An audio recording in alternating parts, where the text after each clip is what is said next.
Just finding out, Adrian Peterson, Minnesota Vikings football player, his 2-year-old son pronounced dead, allegedly at the hands of his baby's mother's new boyfriend.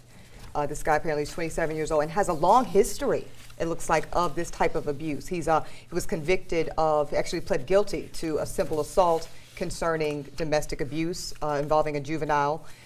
This is just awful. Apparently, he was the only person found alone with this kid, and he called 911. So he actually called 911, alleging that it was a choking incident.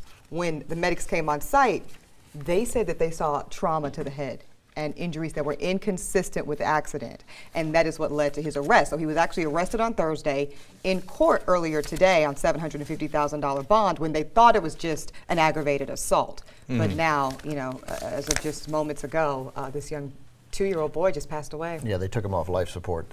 He was never really, apparently didn't have a chance at all. So, you know, now that I'm a parent, I've always been annoyed at, like, oh, if you were a parent, you would know kind of stuff. I hate that, right? But when you're a parent, something gets activated, at least it did for me, you know, in your DNA. And, like, so every kid I want to look out for 10 times more than I did even before I didn't care about the kids. No, but seriously. And so I hear 2-year-old beaten to an inch of his life, and then he lost. I'm like, what kind of a monster would do that? And I think, you know, and I know we're too attached to celebrities and they're not really our friends, but, you know, Adrian Peterson in some ways, since I'm a big football fan, has been a part of our lives for many years now, right? I don't know him personally, but I feel horrible. A 2-year-old, losing a 2-year-old son, I literally can't think of anything worse.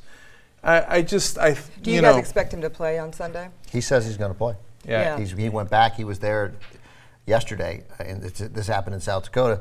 He went back to Minneapolis today. He practiced today, so he's going to play on Sunday. He says that, you know, football is his, you know, way to cope with things, and he's always done it. So I know he's definitely going to play when he was on life support. I wonder if he'll play now, though, that the son's actually passed away. I have to tell you guys, I'm with you guys 100%. I can't even fathom this. But as a woman, and not to be too hard on the mother here, because I can only imagine what this process is like for her, but I do believe when you're a single parent, you have a responsibility to vet your partner.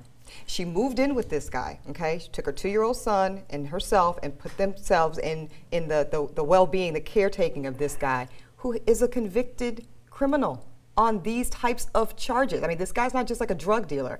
Physical assault, battery, domestic charges already.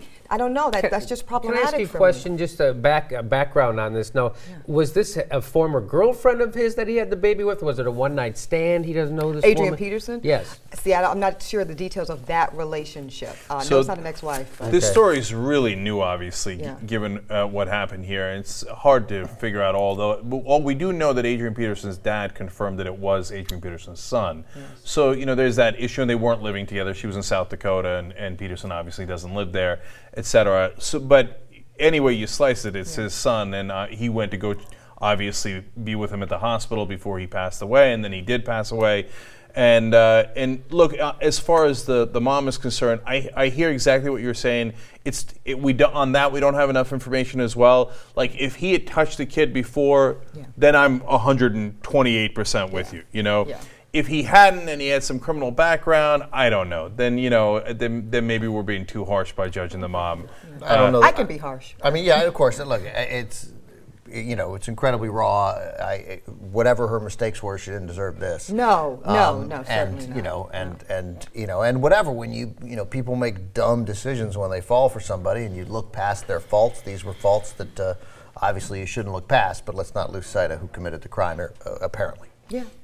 No. And if he's of course guilty, then I think. I mean, look. The thing is, I think it's life sentence, right? But I don't think he'll get a life sentence. I think that they'll say, well, he didn't intend to kill the kid. I mean, you're a former prosecutor, Eboni. What do you think he gets? Yeah, I'm a former defense lawyer. You don't have to intend to kill the kid, though, Cenk. You intended the action. That's kind of like it's you know, that's the way the theory of intent goes. If you intend the action, so if he intended to physically hurt this kid in any way, doesn't have to intend to murder him. Doesn't have to intend the consequence. So basically, whatever the consequences are, they follow the action. So I don't know about a life sentence. I think you might be right, but certainly something 20 20-ish plus years on this. Yeah, I know I overemphasize it, but I always think of Stephanie George, who's in prison for selling $160 worth of drugs. She's got 3 kids that are growing up without her. She gets a life sentence. If this guy doesn't get a life sentence, you know. Where's the justice? Yeah. I know, but you don't need to compare. Like, that injustice for her sentence exists independent of what we do to anybody else. No, I hear you. And look, of course, the jury has to see what happened that day. Right. And it could have been that it could have been 100 different scenarios. I just, yeah, we don't know enough about this case. Of course, I start thinking all the questions, and my questions are, if I had to give away, my friend just had to give away one of his dogs because he got a baby, what have you, but he made sure where that dog was going and he checks up on it. How do you let your kid move in with a guy who's an abuser and you just let that happen?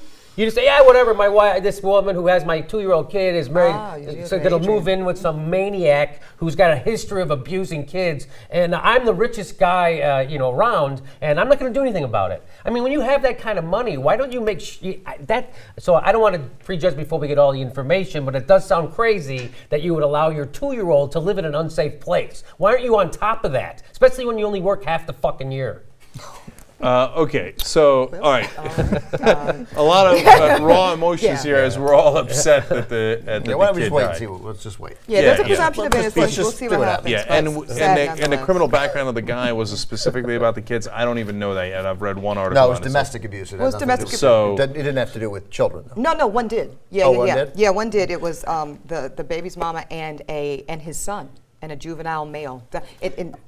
And Adrian Peterson doesn't. That's where I go right away. I feel you. Like, but Jimmy, I feel so bad for him. I'm not in the mood to judge. Oh, okay. him. Yeah. You know what I'm saying? Right. Yeah, that's like, all and it's not like those things like on TV where they get uncomfortable and they're like, wait, don't say that. Like, I genuinely feel so bad for him. Let's like, suppose he was trying to get custody. Okay, like, maybe. Custody. Right. We don't even know. Yeah, we don't know what he was doing. And I Maybe think, Jake, I don't want it to turn into a blame game of these poor parents Okay. who've lost their kid. But I do think there's lessons, in terms of what we can all kind of be a little more aware of. And I don't know. I just got to do our due diligence. All of us, community. And look, one last thing on this. It's so hard for parents, man. Yeah.